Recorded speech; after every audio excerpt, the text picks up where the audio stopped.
Nous voulons la redistribution des richesses au profit des plus vulnérables. Ils sont éducateurs, aides-soignants, animateurs ou encore assistants sociaux.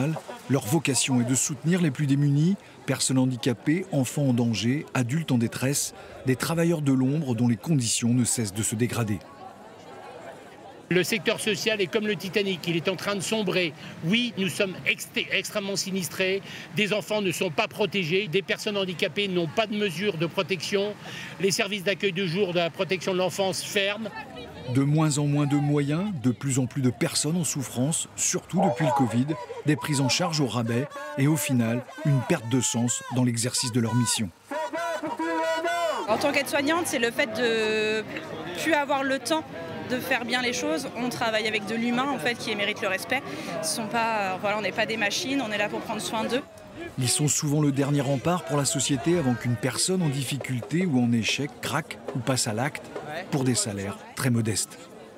Notre rémunération qui n'est pas du tout à la hauteur de ce qu'on devrait mériter vu nos responsabilités et l'investissement qu'on nous demande.